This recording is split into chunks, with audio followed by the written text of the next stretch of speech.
Hello students, welcome back to RT Tuitions. Today we will continue our chapter Factors and Multiple.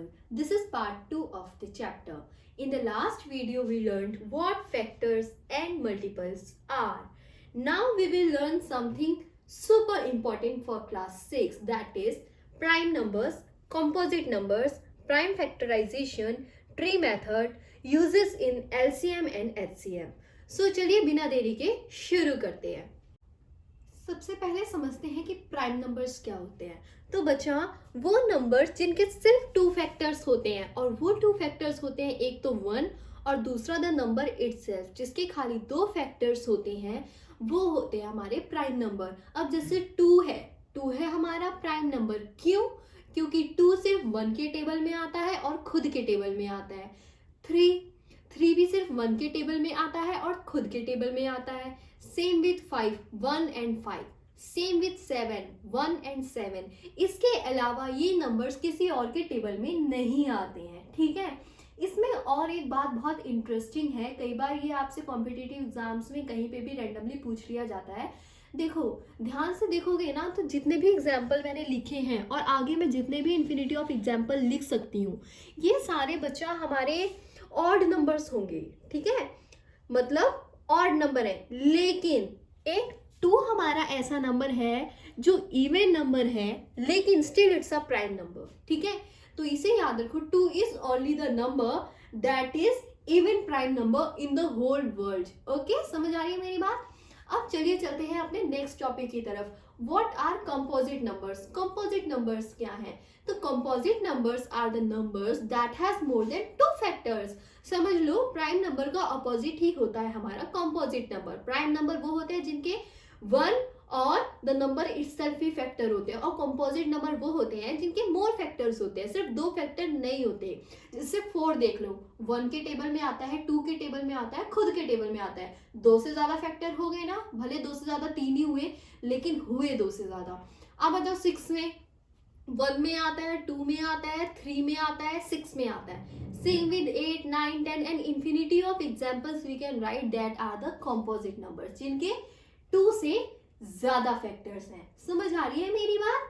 ठीक है, चलिए अब आप मुझे जल्दी से बताइए कि क्या 1 आपका प्राइम नंबर है या कॉम्पोजिट नंबर है? ये सारा तो आपको क्लियर हो गया. ठीक है, नाउ टेल मी कि 1 जो है वो आपका प्राइम नंबर है या कॉम्पोजिट नंबर है? जल्दी से कमेंट्स में बताओ. दे दिया सबने अपना अपना आंसर? तो बच्चा 1 ना ही आपका प्राइम है और ना ही आपका कॉम्पोजिट है. ठीक है, 1 is a number which is neither a prime nor a composite number. समझ आ रही है मेरी बात? क्यों? क्योंकि प्राइम नंबर की आपकी कंडीशन क्या है? 2 फैक्टर्स होते हैं. ठीक है, मैक्सिमम और मिनिमम. उसकी कंडीशन ये है कि सिर्फ 2 फैक्टर्स होंगे, 1 एंड द नंबर इटसेल्फ. अब 1 में वो कंडीशन अगर हम अप्लाई करके देखें तो 1 उसका फैक्टर है, लेकिन दूसरा फैक्टर तो नहीं है ना, इसका तो खुद ही सिर्फ एक फैक्टर है. Same with composite number. Composite number की कंडीशन है कि 2 से ज्यादा फैक्टर्स होने चाहिए.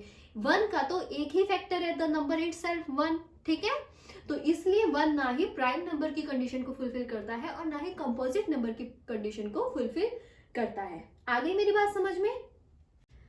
अब जल्दी से अगर आपको समझ आ गया है तो ये आपके पास 4 नंबर्स गिवन है. इसमें से बताओ कौन सा आपका प्राइम है, कौन सा कॉम्पोजिट है. अगेन आई एम रिपीटिंग, जिसके सिर्फ 2 फैक्टर्स हैं दैट इज प्राइम नंबर, जिसके 2 से ज्यादा फैक्टर्स है दैट इज कॉम्पोजिट नंबर. और फैक्टर्स मतलब किसके टेबल में आते हैं ये भी समझ लो शॉर्टकट में. ठीक है, अब देखो 17 किसके टेबल में आता है? सिर्फ 1 और 17 में ही आता है या किसी और टेबल में भी आता है? चेक करो.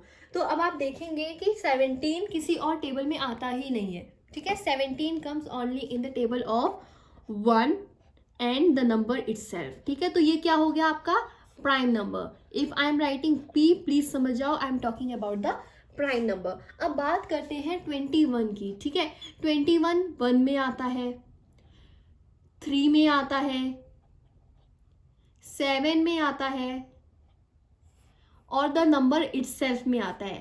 तो 2 से ज्यादा फैक्टर्स हो गए ना, तो इसलिए हम कह सकते हैं कि ये आपका कॉम्पोजिट नंबर है. For composite I will write C. Okay, now 29 check कर लेते हैं. 29 देखो 1 के टेबल में आता है और खुद के टेबल में आता है, उसके अलावा किसी और टेबल में नहीं आता, तो इट इज प्राइम नंबर।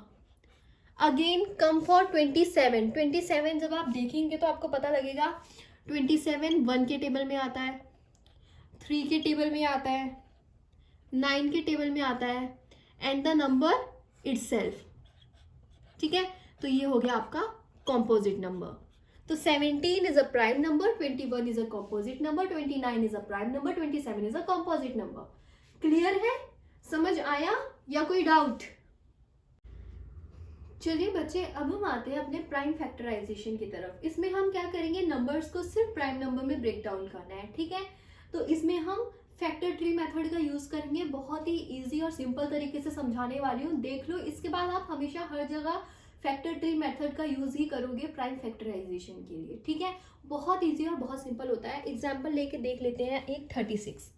ठीक है, अब आप 36 के सारे फैक्टर्स कैसे निकाल लोगे, है ना?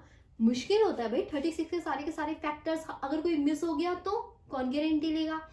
तो मैं अब आपकी गारंटी लेने वाली हूँ कि कुछ भी मिस नहीं होगा। देखो 36 को सिर्फ ब्रेक करो। 36 किसके टेबल पे कितने जा आता है, ठीक है, मतलब कितनी बार आता है उस टेबल में। अब जैसे मैं देख रही हूँ 6 के टेबल में आता है 6 6 36, तो पहले इसको डिवाइड कर लो, 6 6 36। लेकिन मैंने बोला प्राइम फैक्टराइजेशन में हर एक नंबर प्राइम नंबर में ब्रेक डाउन होना चाहिए। तो ये हमारे सारे फैक्टर्स नहीं है। क्यों? क्योंकि हमारा 6 भी कॉम्पोजिट है और 6 ये वाला 6 भी कॉम्पोजिट है। और आपका फाइनल आंसर तब माना जाएगा जब फाइनल आपके सारे नंबर जो होंगे वो प्राइम नंबर होंगे। ठीक है, तो अब हम 6 को भी फर्दर ब्रेक डाउन करेंगे।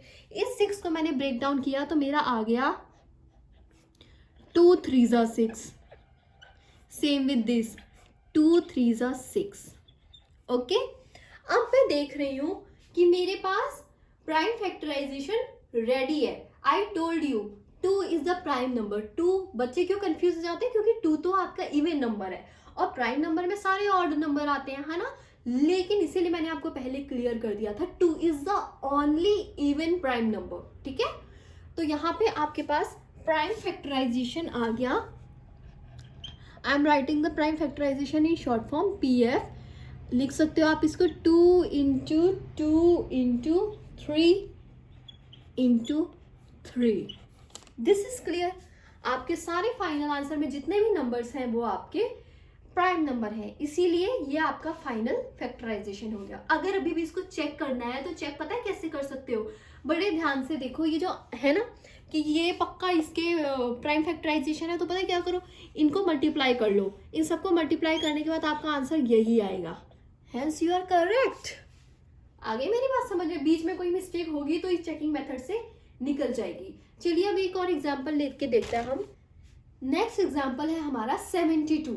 बड़े ध्यान से देख लो, लास्ट एग्जाम्पल लेके दिखा रही हूँ। कोई डाउट हो, ना समझ में आए तो डोंट वरी, कमेंट कर देना, मैं उसके लिए आपको अलग से समझा दूंगी, या तो कमेंट में ही कुछ ऐसा मेक श्योर करूंगी आपको समझ आ जाए। Otherwise I will be there to make a special video for your doubt also. Okay, 72 को अगर आप ब्रेक डाउन करेंगे तो आप देखेंगे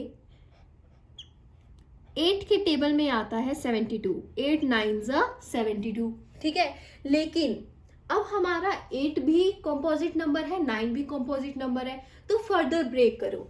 8 को ब्रेक करो अलग से, 9 को ब्रेक करो अलग से। ठीक है, मैं 8 को ब्रेक कर रही हूँ तो मेरा आंसर 8 को ब्रेक करके क्या आ जाएगा?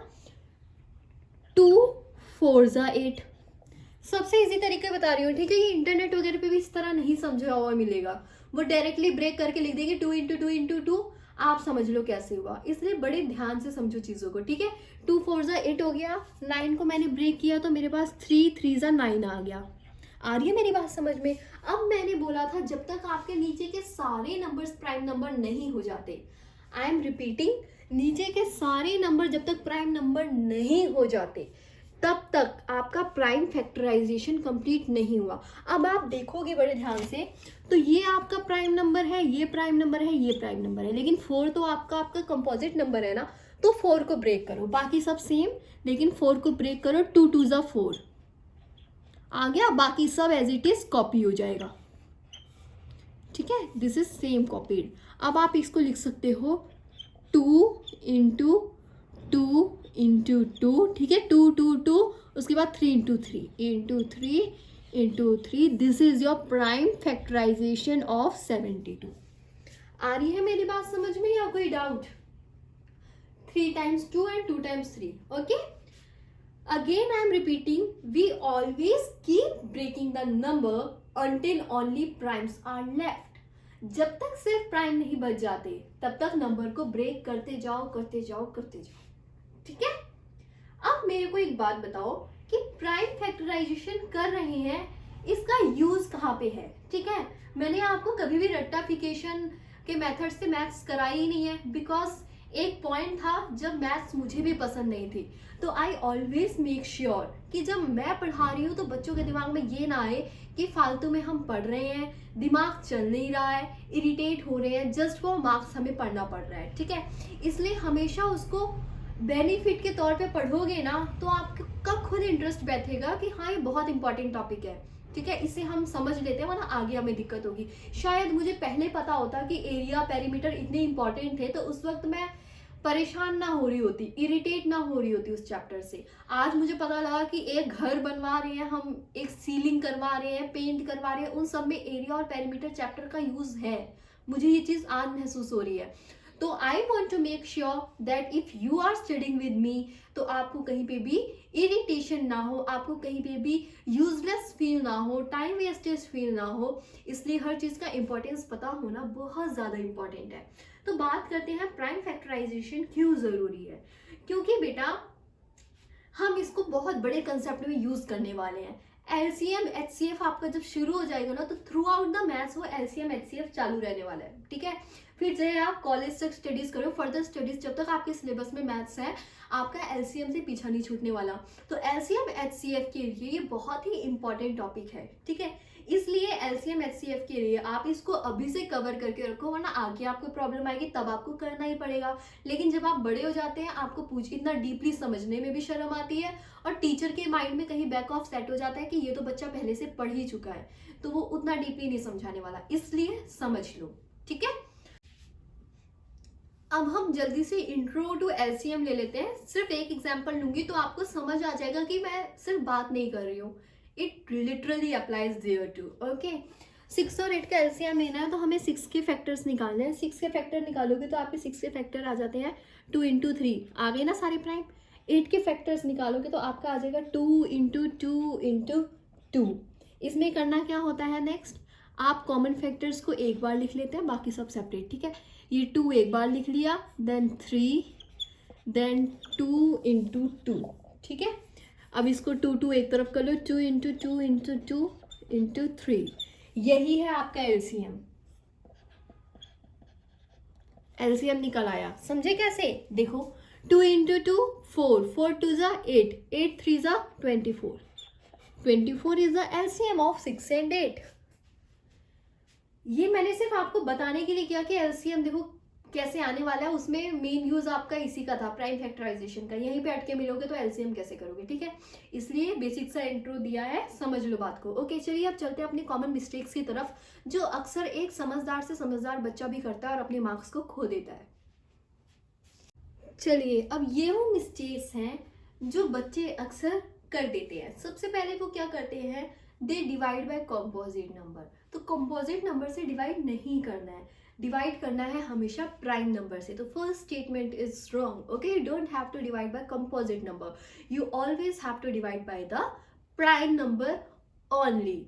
The second mistake they do is stop factorisation early, ठीक है? जो हम फैक्टराइजेशन कर रहे थे वो 1 2 3 स्टेप में रुक जाते हैं, 4 स्टेप में रुक जाते हैं। देखते हैं जब उनका पेज भरने लगा, उनको जब लगता है कि हमने जितने सम्स प्रैक्टिस किए हैं वो इतने 4-5 स्टेप्स में तो पूरे हो जाते हैं, वो वहीं पे रुक जाते हैं। लेकिन हर नंबर की अपनी अलग स्पेशलिटी है, कौन सा नंबर कितना लेंदी जा रहा है उसे जाने दो, keep it breaking until only prime number remains, ठीक है? जब तक सिर्फ प्राइम नंबर नहीं रह जाता तब तक उसको ब्रेक करते रहो, करते रहो, करते रहो। आ गई मेरी बात समझ में? Now your first question is you have to find the prime factorization of 90, and the next question is you have to identify that whether the number is prime or is it composite. The numbers are 19, 25, 31 and 49, okay? तो इनका answer आप comment में देंगे, मुझे पता लगे आपको कितना समझ आया है कितना नहीं, इसलिए जल्दी से जाके कमेंट कर दीजिए आंसर। कोई डाउट है तो वो भी कमेंट में मेंशन कर दीजिए। Otherwise you can visit my Insta ID that is RT_tuitions, वहाँ पे भी आप मुझे DM कर सकते हैं आपके डाउट्स क्लियर करने के लिए। I am always available. Okay, चलिए complete this homework, like the video, subscribe to RT Tuitions and comment your answer to get paid. Next video will be soon. Thank you.